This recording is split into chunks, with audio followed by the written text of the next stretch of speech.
Assalamualaikum warahmatullahi wabarakatuh. Halo semuanya teman-teman, selamat malam, selamat datang kembali di channel kesayangan kita, channel Ilo Ekstrim, dan masih bersama saya Ilo.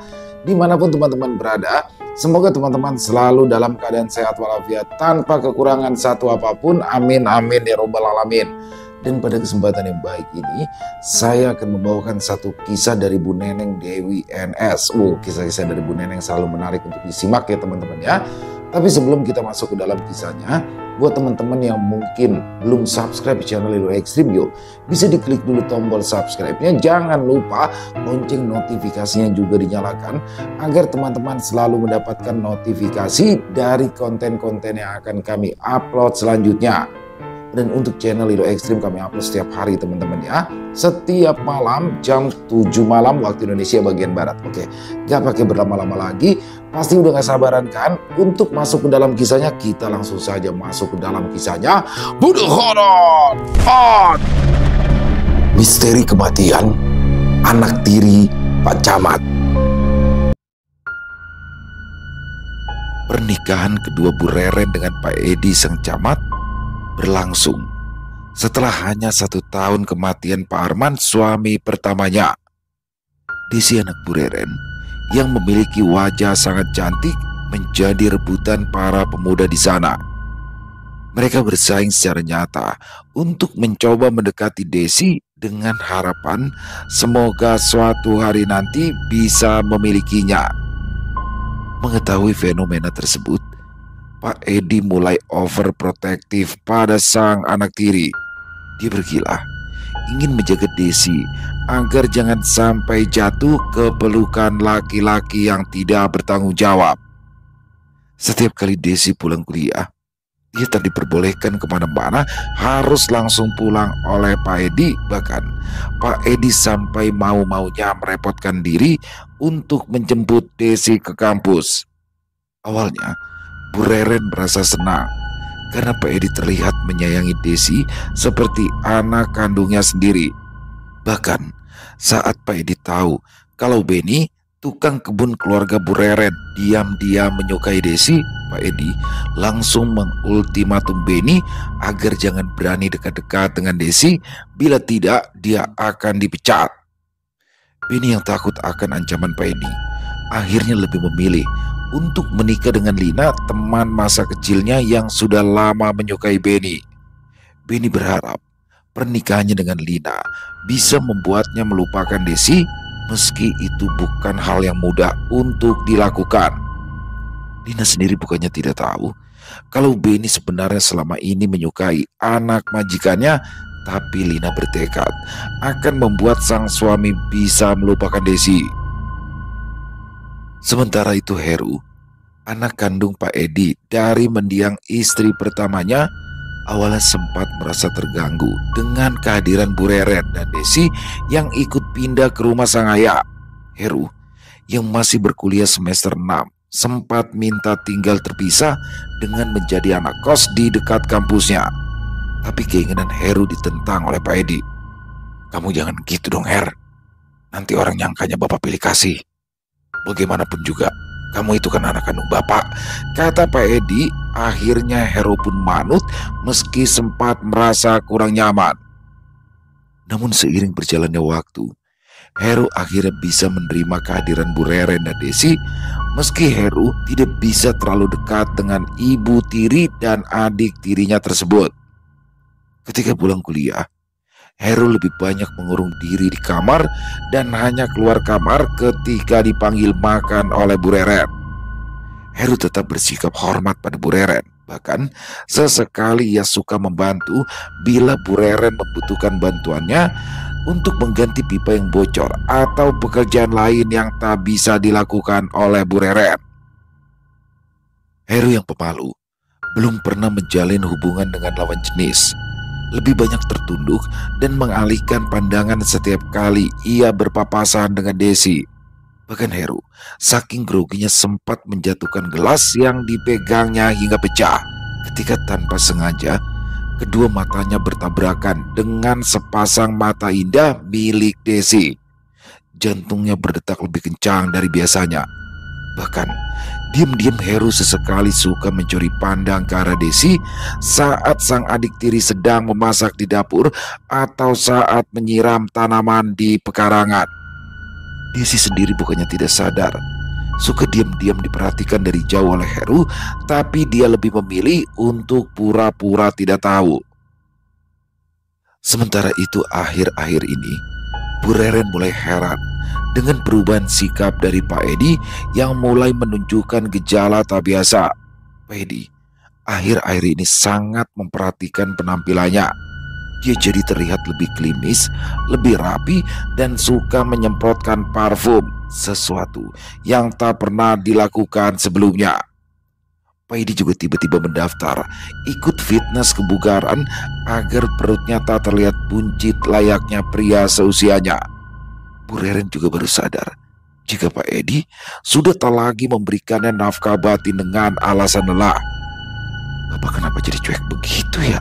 Pikir Bu Reren ketika perempuan itu sudah duduk manis di tepi ranjang, berharap sang suami yang baru pulang seharian akan memberikan sekedar pelukan hangat atau kecupan manis di keningnya, seperti yang selama ini selalu dilakukan oleh Pak Edi setiap kali pulang ke rumah. Akan tetapi sayang, Bu Reren harus menelan pil kekecewaan ketika Pak Edi tiba-tiba malah langsung menghempaskan tubuhnya ke atas kasur. Kemudian tak lama terdengar suara halus dengkuran laki-laki itu hingga membuat Bu Reren menjadi dongkol. Ih, bapak ini kenapa gak peka banget sih? Pulang-pulang malah langsung tidur. Bu Reren merengut kesal seraya melempar sebuah bantal tepat mengenai kepala Pak Edi. Tapi laki-laki itu sama sekali tidak bergeming. Malah kini suara dengkurannya justru semakin keras terdengar, memecahkan kesunyian kamar pasangan suami istri yang baru 6 bulan menikah itu. Sikap dingin Pak Edi kini mulai menimbulkan kecurigaan dalam kepala Bu Reren. Bahkan benih-benih prasangka buruk mulai tersemai dengan subur di kepala Bu Reren. Bapak sekarang berubah banget, gak sehangat dulu. Apa mungkin bapak lagi bubar kedua dan menyukai perempuan lain ya? Gumamnya. Membayangkan semua itu membuat kepala Bu Reren jadi berdenyut sakit, apalagi saat dia menyadari kalau Pak Edi hanya bersikap pasif dan dingin padanya, tapi tidak kepada Desi. Anehnya, Pak Desi justru selalu bersikap manis dan perhatian kepada Desi. Setiap pulang kerja, ia selalu membawakan makanan kesukaan Desi atau buah tangan bila kebetulan bepergian keluar kota Garut. Bahkan saat Desi berulang tahun yang ke-19, belum lama ini, Pak Edi menghadiahinya sebuah motor baru dan buket bunga yang isinya pecahan uang 100 ribuan sebanyak 20 lembar. Hal ini bertolak belakang dengan sikap Pak Edi yang sangat pelit dan perhitungan pada Bu Reren. Bu, kalau bisa mulai sekarang kita jangan boros-boros ya.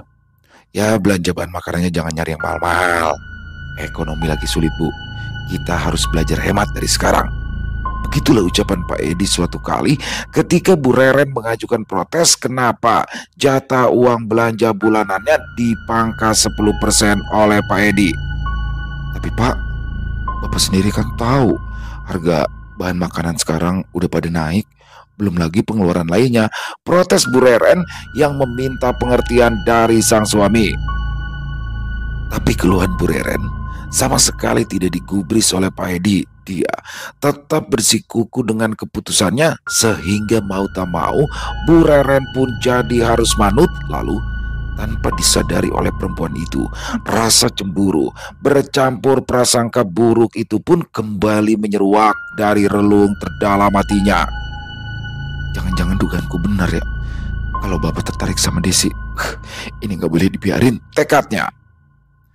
Kecurigaan Bu Reren makin bertambah saat ia memergoki Pak Edi yang selalu menatap lama ke arah Desi sambil melempar senyum ketika mereka sedang makan malam berempat.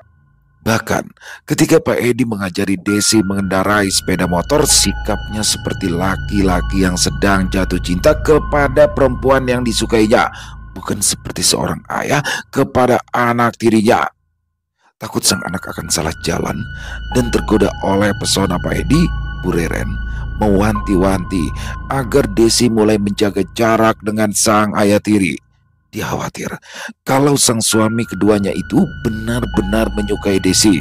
Desi pun manut. Ya Bu, aku juga mulai gak nyaman sekarang. Bapak banyak banget ngatur-ngatur. Kemarin aja teman kampus aku yang cowok nganterin pulang aja langsung dimarahin sama bapak. Padahal aku sama dia kan cuma temenan doang, Bu. Aduh Desi. Bu Ririn diam, tidak menimpali pengaduan dari Desi. Tapi dalam hati perempuan itu, ia semakin mencemaskan kondisi Desi. Apalagi perubahan sikap Pak Edi semakin terlihat nyata. Sekarang Pak Edi sikapnya mulai kasar pada Bu Reren. Sedikit saja Bu Reren melakukan kesalahan, bahkan hal sepele seperti pakaiannya yang tak rapi disetrika, Pak Edi akan memarahinya habis-habisan. Saat masakan Bu Reren terasa kurang garam, Pak Edi bilang Bu Reren istri yang tak becus masak. Desi tak terima melihat ibunya diperlakukan begitu oleh Pak Edi, tapi tak bisa berbuat apa-apa. Desi hanya memeluk ibunya yang menangis setelah Pak Edi pergi. Rupanya perubahan sikap sang ayah kepada Desi juga diam-diam diperhatikan oleh Heru. Tapi semua itu hanya dia simpan rapat-rapat dalam hatinya. Jangan-jangan bapak beneran suka nih sama Desi. Udah lama aku minta dibeliin motor buat ke kampus, boro-boro dibeliin. Padahal kan aku anak kandungnya. Tapi Desi yang gak minta malah langsung dibeliin motor. Bapak gak adil, pilih kasih, rutuk Heru sambil menatap sebal ke arah sang ayah yang sedang menikmati secangkir kopi di ruang tamu.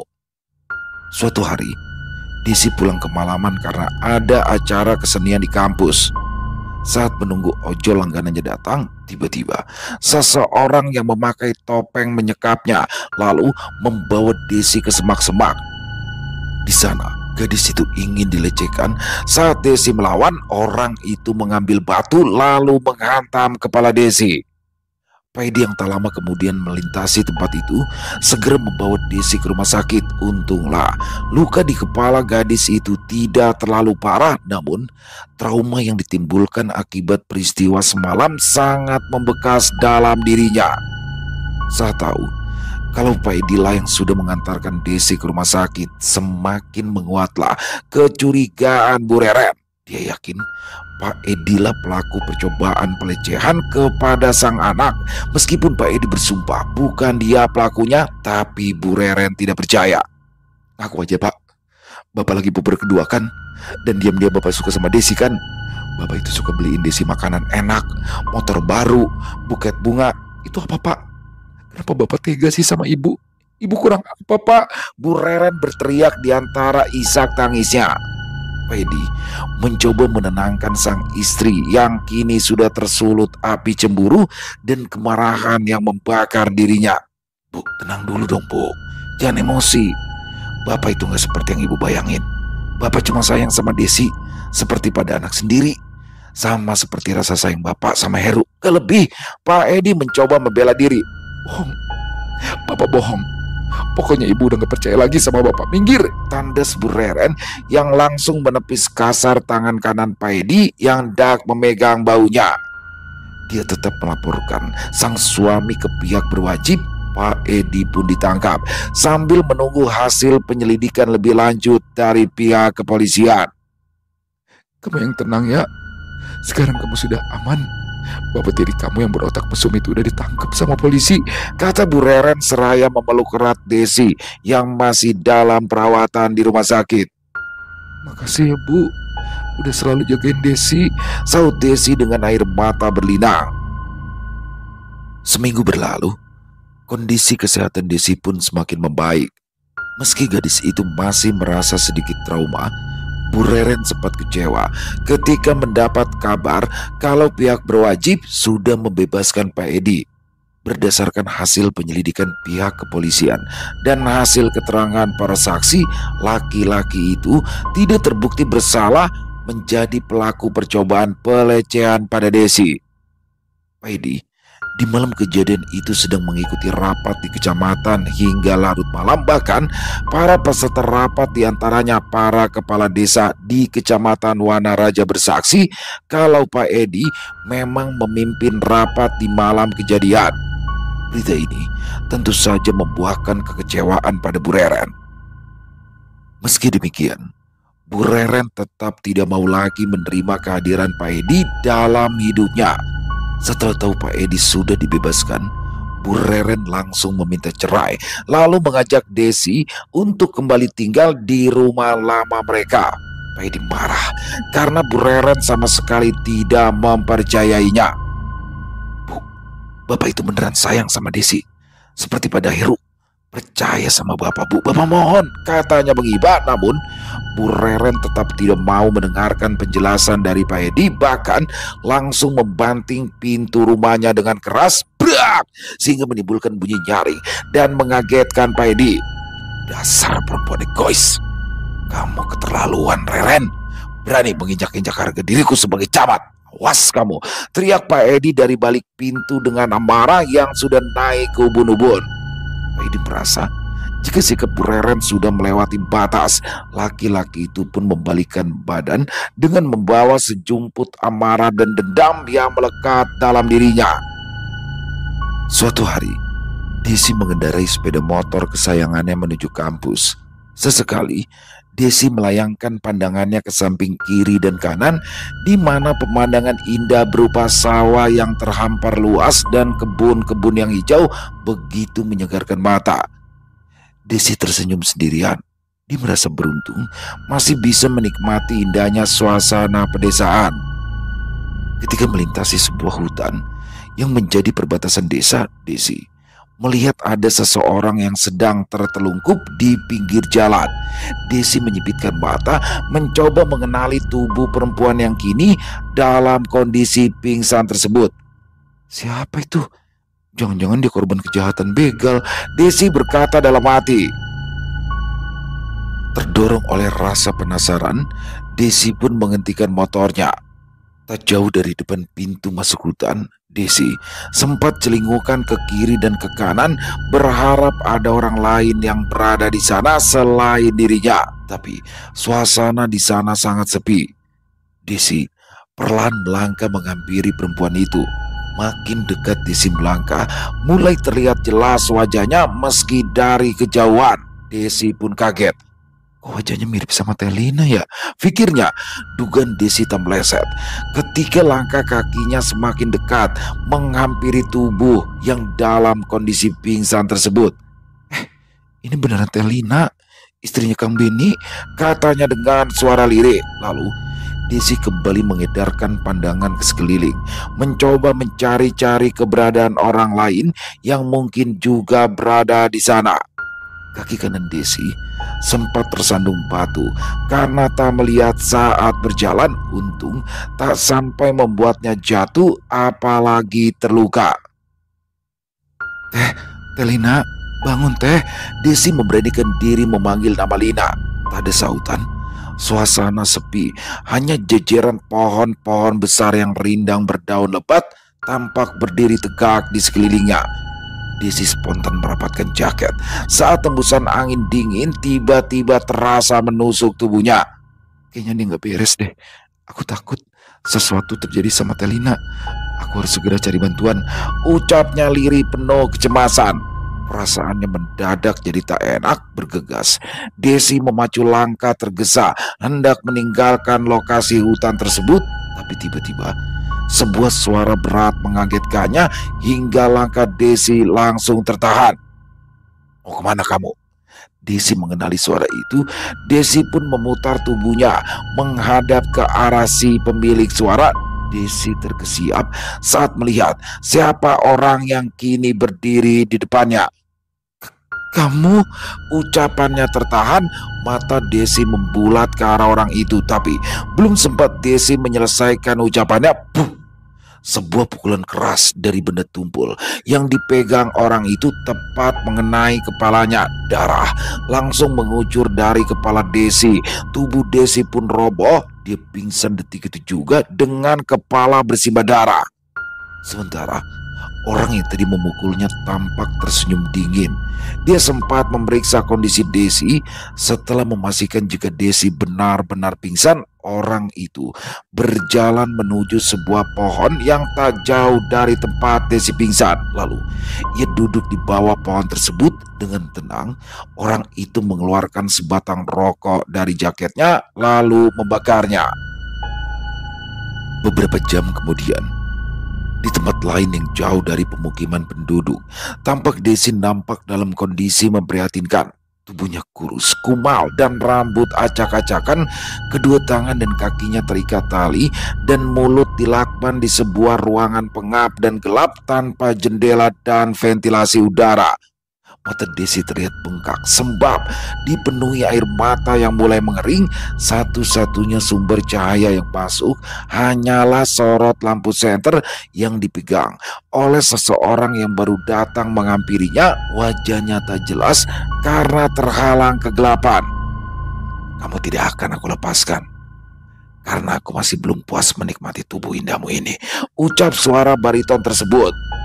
Sorot mata laki-laki yang tajam menatap lekat penuh nafsu ke arah tubuh Desi yang masih terikat.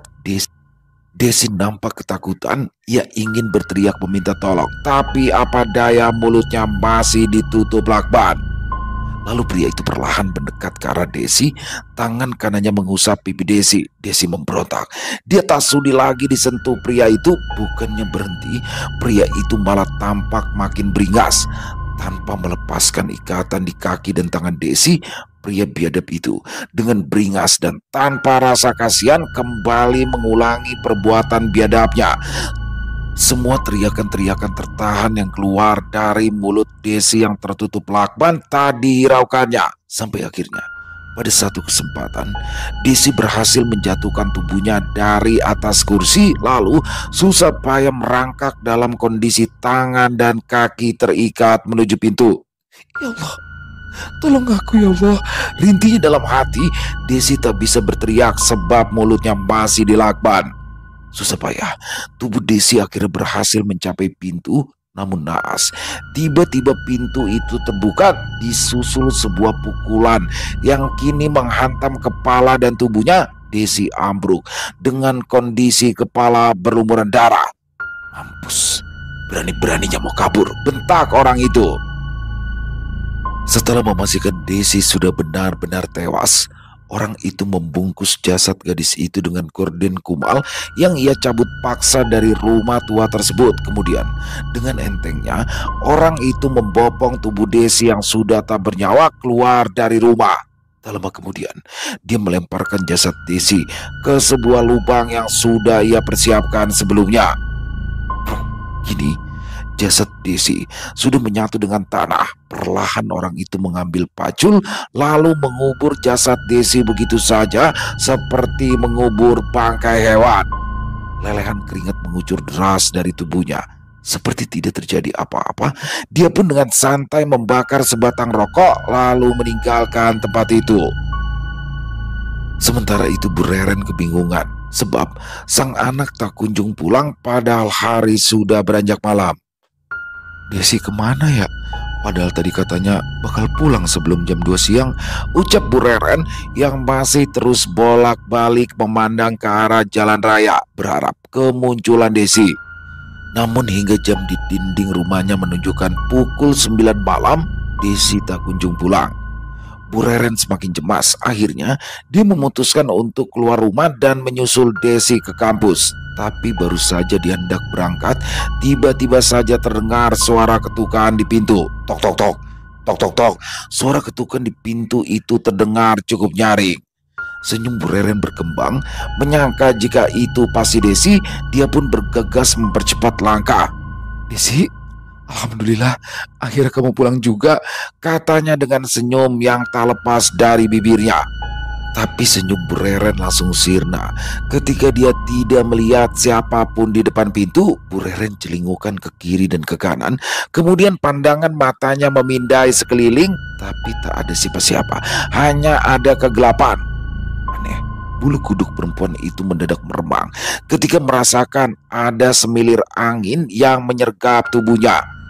Merasa tak nyaman, Akhirnya Bu Reren memutuskan untuk kembali masuk ke dalam rumah. Bu Reren tidak menyadari kalau dari balik pohon jambu ada sosok perempuan yang tubuhnya terbungkus gorden berdiri mematung menatap sayu ke arah rumah yang ditempati oleh Bu Reren. Malam semakin larut. Merasa kelelahan menunggu kedatangan sang putri, akhirnya Bu Reren pun tertidur. Akan tetapi Bu Reren di sini bermimpi buruk. Ya, malam itu Bu Reren bermimpi didatangi oleh sosok Desi dengan wujud yang sungguh mengenaskan. Tubuh langsing gadis itu terlihat terbalut sebuah kain yang mirip dengan gorden berwarna kuning yang sudah kumal. Bagian kepala sosok Desi tampak bersimbah darah. Sudut bibirnya juga pecah. Ada sisa noda darah yang mulai kering seperti habis terkena pukulan keras. Bu Reren langsung beristighfar. Nalurnya sebagai seorang ibu terasa begitu sakit. Astagfirullahaladzim, Desi. Kamu kenapa, nak? Kenapa muka dan badan kamu penuh darah dan luka-luka gini? Siapa yang udah jahatin kamu? Kata Bu Reren. Sosok Desi hanya tertunduk. Sosok wajahnya yang terlihat sungguh mengenaskan itu malah tertunduk sambil menangis. Tolong Desi, Bu. Kata sosok Desi dengan nada memelas. Kamu kemana aja? Kenapa kamu gak pulang-pulang? Jangan bikin ibu khawatir, nak. Tanya Bu Reren dengan tatapan bingung. Namun jawaban yang didapat Bu Reren sungguh di luar prediksi. Desi kesakitan di sini, Bu. Orang itu udah nyiksa dan ngelecehin aku. Badan aku sakit sekali rasanya, Bu. Rintih Desi mengakhiri ucapannya dengan tangisan yang menyayat hati. Bu Reren tak bisa berkata-kata, badannya terasa lemah lunglai seakan tak bertulang. Dia tak menyangka kalau pengakuan yang mengejutkan itu akan meluncur dari bibir putri kesayangannya. Siapa? Siapa yang udah tega nyiksa kamu? Bilang sama ibu. Tutur Bu Reren dengan geram. Bu Reren mencoba lebih dekat, mendekati sosok Desi yang sedari tadi seperti sengaja menjaga jarak dengannya. Akan tetapi bukannya menjawab, sosok Desi malah menggeleng-gelengkan kepala lalu mencoba mulai menjauh dari tangan Bu Reren yang mencoba menggapainya. Jawab, Des. Siapa orang yang udah berani nyakitin kamu? Bilang sama ibu. Kata Bu Reren setengah berteriak seraya mengejar Desi. Karena sosok Desi tiba-tiba seperti ditarik paksa oleh sebuah tangan tak terlihat. Ibu tolong, Bu, tolong, sakit. Itulah teriakan terakhir yang keluar dari bibir gadis itu. Lalu Bu Reren seperti melihat sebuah lorong berwarna hitam yang tiba-tiba terbuka. Kemudian sosok Desi seperti dilempar oleh sesuatu tak terlihat ke dalam lorong berwarna hitam tersebut. "Desi!" teriak Bu Reren, mencoba mengejar dan meraih tangan Desi. Tapi terlambat. Sosok Desi sudah terlanjur masuk ke dalam lorong hitam tersebut, meninggalkan jerit kesakitan yang sungguh menyayat hati. Maafin ibu, Desi. Ibu gak bisa nolong kamu. Pekik Bu Reren memecah keningan yang memagut sejak sosok Desi menghilang. Bu Reren langsung terbangun dari tidurnya. Nafasnya memburu, pakaian yang dikenakannya basah oleh keringat. Dia langsung celingukan mencari-cari sang anak. Tapi dia baru sadar kalau yang dialaminya bukan kenyataan. Ternyata hanya mimpi, kata Bu Reren dalam hati. Kedua tangannya mengusap-ngusap wajahnya sendiri, mencoba menenangkan dirinya sendiri yang barusan habis mengalami mimpi buruk. Sementara itu, di tempat lain, Lina yang sempat jatuh pingsan perlahan membuka matanya. Perempuan itu kaget ketika mendapati suasana di dekat hutan tersebut kini sudah beranjak malam. Itu artinya dia sudah berjam-jam lamanya pingsan. Susah payah Lina mencoba mengingat-ingat apa yang sudah menimpa dirinya, tapi selalu gagal. Yang ada malah kepalanya spontan berdenyut. Rambut panjangnya tampak aut-autan bercampur dengan tanah. Perlahan perempuan itu bangkit, tapi tak lama kemudian dia terlihat limbung lalu kembali jatuh tersungkur. Ya Allah, kepalaku kenapa sakit sekali, keluhnya. Kedua tangannya mengusap-ngusap kepalanya yang masih berdenyut sakit. Setelah beberapa saat, Lina pun perlahan mengumpulkan kekuatan untuk berdiri. Sejenak, dia mengedarkan pandangan ke sekeliling, tapi tak ada siapa-siapa di sana. Kemana dia? Gumam sambil kedua bola matanya memindai tempat itu. Setelah yakin tidak menemukan jejak orang yang sedang dicarinya, akhirnya Lina memutuskan untuk meninggalkan tempat itu dengan sisa-sisa tenaga yang dimilikinya. Dia tidak peduli meski harus melangkah gontai dan sesekali harus berjalan sambil menahan rasa sakit yang masih menghantam kepalanya. Kembali ke rumah Bu Reren. Malam itu, Bu Reren yang sudah tak kuat untuk menahan rasa kantuk yang begitu gencar akhirnya tertidur. Sayangnya, tidurnya tidak pulas. Baru sekitar 30 menit dia merebahkan tubuh lelahnya di pembaringan. Tiba-tiba dia mendengar suara meminta tolong dari jendela kamarnya. Bu, tolong. Sakit, Bu. Sakit. Suara memelas seorang perempuan terdengar begitu memilukan dari balik jendela kamar Bu Reren. Bu Reren refleks terbangun, dia pun spontan celingukan untuk mencari sumber suara. Awalnya, perempuan itu menyangka kalau suara yang didengarnya hanyalah bagian dari serpian mimpinya belaka, sehingga dia pun memutuskan kembali untuk melanjutkan tidurnya. Itu siapa yang manggil-manggil jam segini? Kok suaranya mirip kayak Desi ya? Tapi kan Desi masih belum pulang dari kampus. Gumam Bu Reren. Bu, tolong Bu. Kembali suara mirip Desi terdengar di telinga Bu Reren. Namun kali ini suaranya terasa begitu dekat. Bulu kuduk Bu Reren beremang. Dia pun mengusap-ngusap tengkuknya untuk mengurangi perasaan takut yang mulai datang. Semilir angin dingin menerpa, menghadirkan suasana tidak biasa. Bu, Ibu. Suara mirip Desi kembali bergema dan Bu Reren kini sudah tak bisa lagi menyembunyikan rasa takutnya.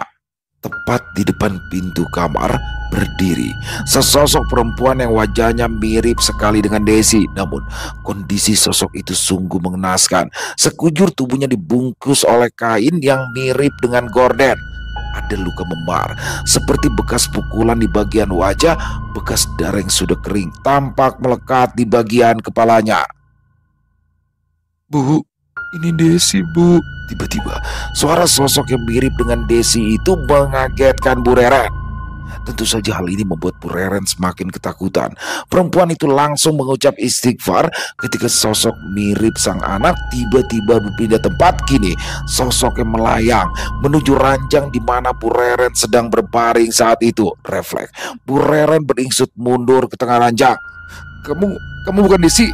Pergi, jangan ganggu, ucapnya dengan suara bergetar. Bu, tolong bantu, Bu. Bantuin Desi. Suara mirip sosok Desi kali ini terdengar lebih dekat dan begitu memelas, seperti sosoknya seakan-akan begitu dekat berada persis di belakang tubuh Bu Reren. Bu Reren refleks memalingkan wajahnya ke belakang. Suara teriakan histeris penuh ketakutan langsung keluar dari bibir perempuan itu saat wajahnya berhadapan langsung dengan wajah sosok itu. Lalu Bu Reren pun jatuh pingsan. Keesokan harinya, warga pun geger saat mendapat kabar Desi yang sudah 2 hari tidak pulang. Bu Reren sudah melapor ke Pak RT dan lurah setempat. Warga yang merasa simpati pun beramai-ramai melakukan pencarian. Di antaranya Heru yang ikut merasa kehilangan meski kini Bu Reren sudah berpisah dengan Pak Edi. Yang sabar ya Bu, Bu jangan takut, pasti kita akan nemuin Desi. Heru mencoba menghibur Bu Reren.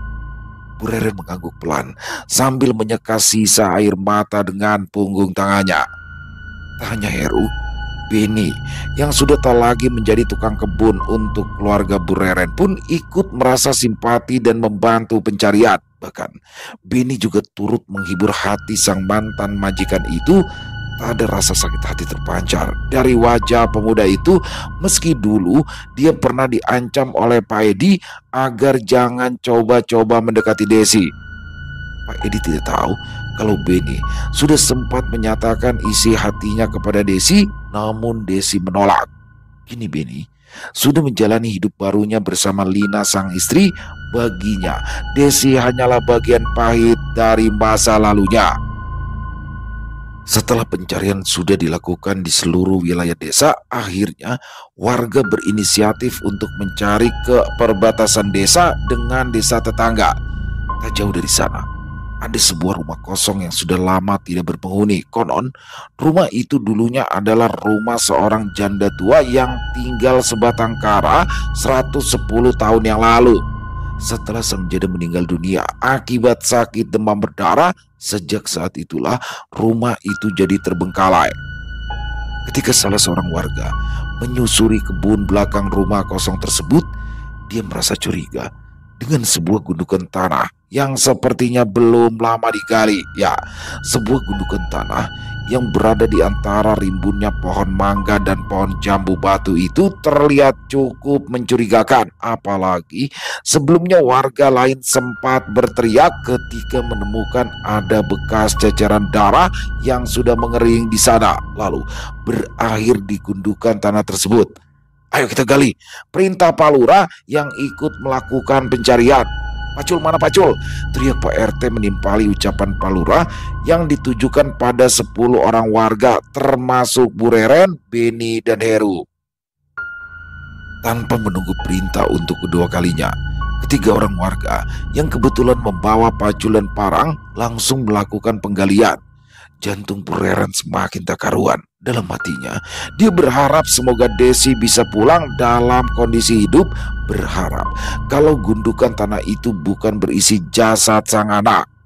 Tapi dia terpaksa menelan pil pahit ketika satu di antara 3 orang yang melakukan penggalian berteriak kalau dia menemukan benda yang dibungkus oleh sebuah gorden berwarna kuning.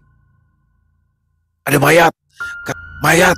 Kali ini, teriakan itu kembali bergema ketika penggali yang kedua memberanikan diri membuka gorden yang menutupi benda misterius itu. Dia curiga kalau itu isinya jasad seorang manusia ketika menemukan ada sepasang kaki dalam kondisi pucat menyembul di bawah gorden tersebut. Suasana berubah riuh. Ada yang berteriak kaget, ada yang menangis, dan ada juga yang langsung mengucap istighfar. Bu Reren sendiri langsung pingsan detik itu juga ketika penggali ketiga meneriakkan nama Desi, sang anak, sebagai pemilik jasa tersebut. Salah seorang warga pun berinisiatif memanggil pihak kepolisian yang tak menunggu waktu lama langsung datang ke lokasi. Bahkan garis polisi pun langsung terpasang di depan rumah dan sekitaran kebun. Ya Allah Desi, kenapa nasib pemalang sekali nak? Ratap Bu Reren ketika ia sudah siuman.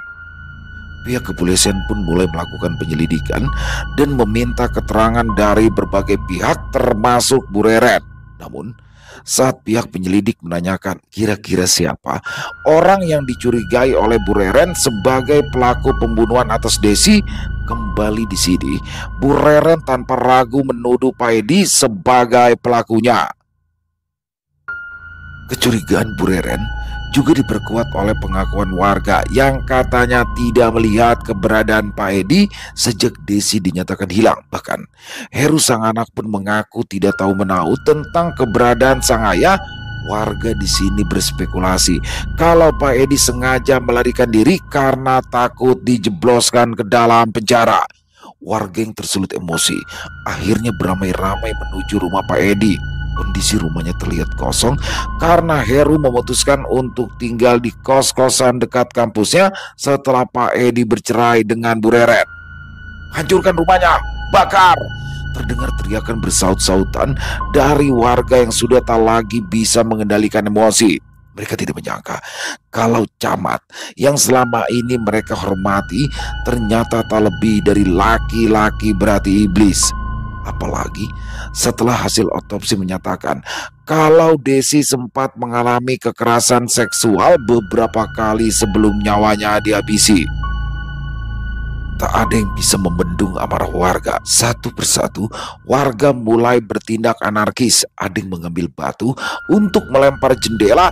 Tak sedikit juga yang mulai merangsek maju untuk masuk ke dalam rumah dengan maksud hendak menghancurkan rumah sang camat. Tapi di tengah-tengah aksi anarkis warga, tiba-tiba dar!